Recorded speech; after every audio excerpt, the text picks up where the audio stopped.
All right, so during our physical exam, we are going to lightly palpate the patient's abdomen for distension and pulsations.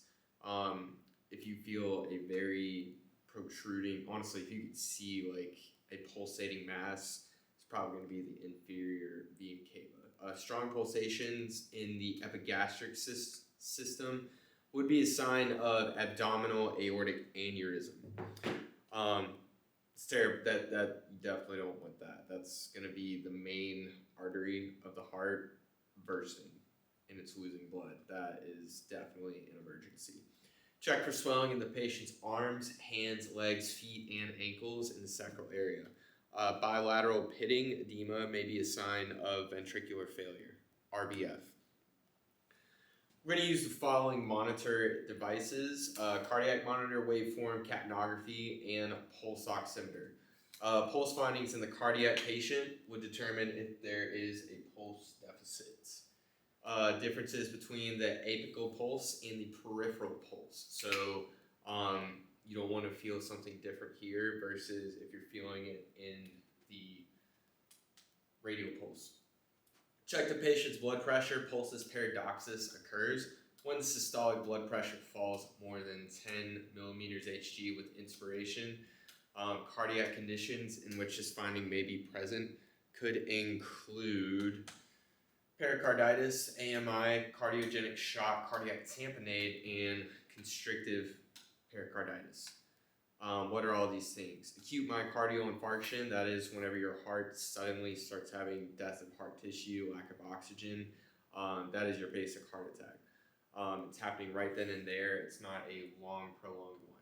There's cardiogenic shock, that is the heart isn't pumping the way that it needs to be, and your body is going into shock. It's not getting blood because the heart's not pumping. Cardiac tamponade is going to be whenever there is tamponade.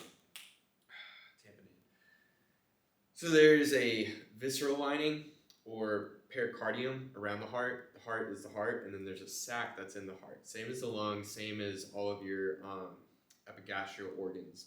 So there's lining that basically separates it from the rest of your body.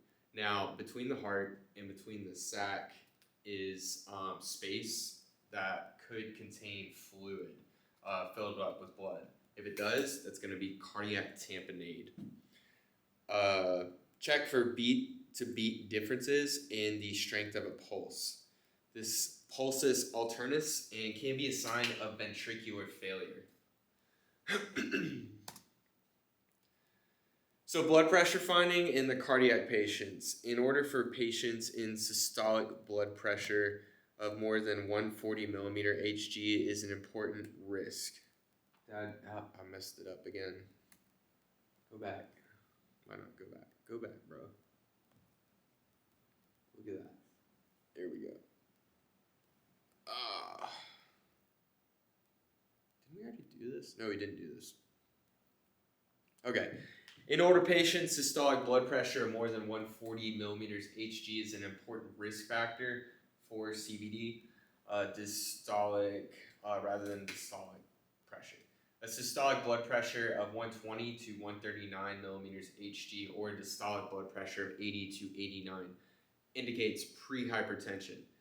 In these emergencies, elevated blood pressure may be from anxiety or pain. Systolic blood pressure lower than 90 millimeters Hg could be hypotension or shock. Increased pulse pressure may indicate anterior sclerosis, the weakening of the veins, and reduced SV may be a sign of cardiogenic shock or cardiac tamponade. If possible, obtain and compare blood pressure in both arms. Assessment of heart sound. So S1 occurs near the beginning of the ventricular contraction when the tricuspid and the mitral valves both close. The sound of the tricuspid valve closing may be louder in cases of hypertension because there's a buildup of blood pressure. Higher blood pressure means more resonance. It's going to act like a drum and resonate and echo louder. S1 may be louder in patients with anemia, a fever, or hyperthyroidism, as well as patients that have stenosis in their mitral valve. Decreased S1 sounds could indicate fibrotic or calcified mitral valves, obesity, emphysema, cardiac tamponade, and a split sound from any delay in the closing of both valves is considered abnormal. S2 occurs near the end of the ventricular contraction when the pulmonary and aortic valve close. The louder that the patient with chronic high blood pressure or pulmonary hypertension. Decreased in patients with hypotension. Split in the case of right bundle branch, including in a delay in the pulmonic valve closing. The aortic valve may close more slowly than the pulmonic valve in situations involving left bundle branch blocks. S3 is an extra abnormal heart sound in adults caused by the ventricular wall vibrations, resulting in a rapid filling period of the ventricle during the beginning of diastole. It is often associated with heart failure. S4 is a rare heart sound that can be heard just before S1 because it is caused by turbulent filling of the stiff ventricle and hypertrophy and possible myocardial infarction. Heart murmur.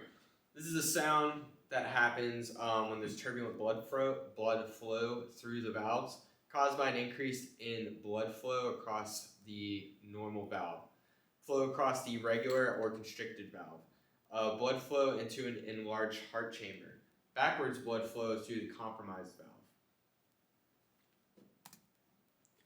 Reassessment. Reassessment should be done in a way to the hospital. What is this? Electrophysiology. All right, we're going to get into our EKGs. If they knew how to make words the size they need to be. All right, so electrophysiology. The mechanical pumping of the heart, that is what you feel whenever you feel someone's carotid pulse or if you feel their radial pulse, also femoral pulse. This can only occur in response to electrical stimulus. This impulse causes the heart to beat because of a series of complex chemical changes within the myocardial cells. Depolarization and repolarization. Depolarization is the process of discharging resting cardiac muscle fibers by means of an electrical impulse that stimulates contractions. Myocardial cells are bathed in electrolyte solution. Chemical pumps inside of the cell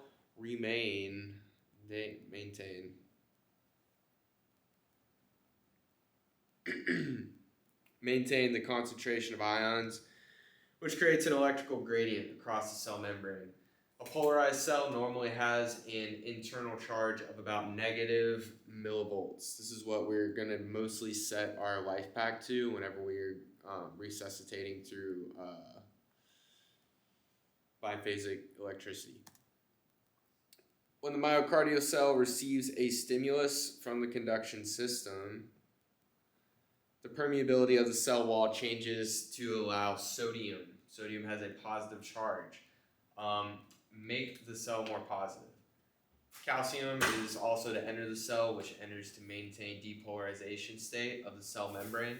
This is a depolarization that spreads through the cell until it is completely depolarized, causing mechanical contraction. Repolarization begins with the closing of the sodium and calcium channels to stop the inflow of the ions. Potassium channels open up and allow the escape potassium to help restore a negative charge to the inside of the cell. Sodium ions are pumped and potassium ions are pumped back into the cell, reestablishing the proper electrolyte distribution. After the potassium channels close, sodium-potassium pump helps move sodium and potassium back into their respective locations, which maintains the polarity of the cell membrane. Cardiac action potential.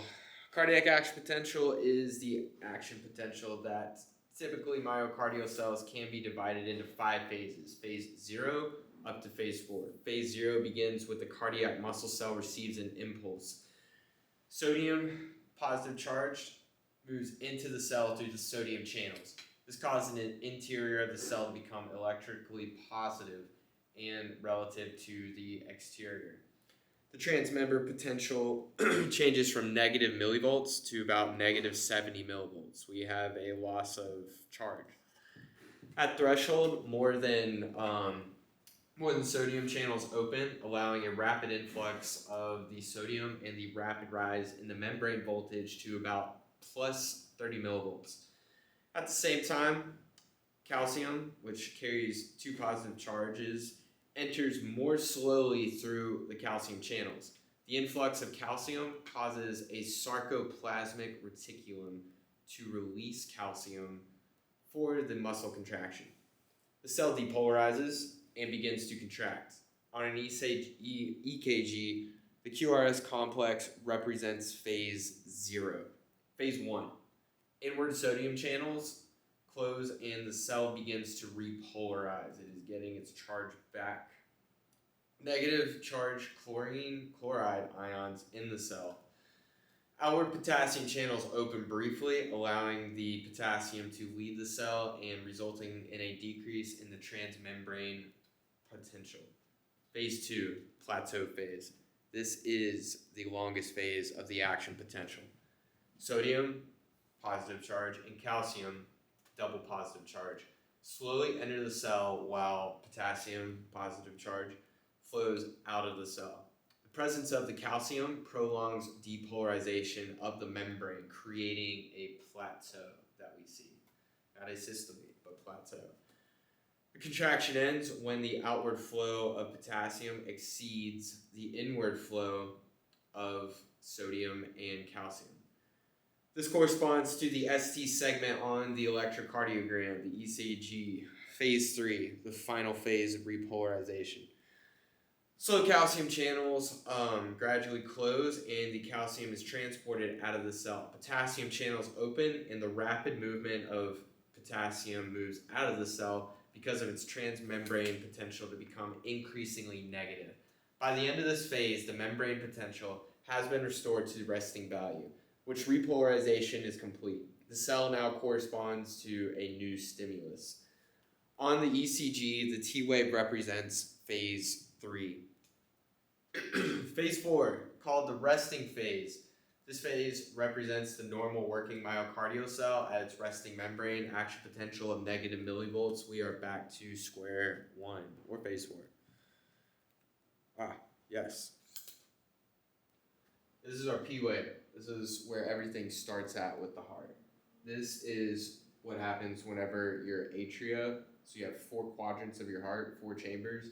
The first chamber opens up. That is your right ventricle, right atrium. When your right atrium fires, electricity runs through it. We detect it through our P wave. Next would be our R wave. This is our QRS. So this is our PR segment.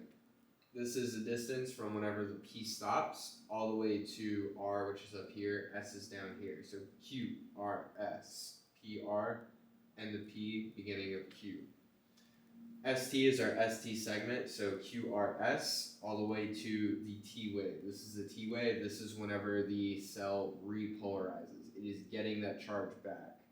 QRS, as you can see, this is the most significant note whenever you're observing an ECG. Why is it so big?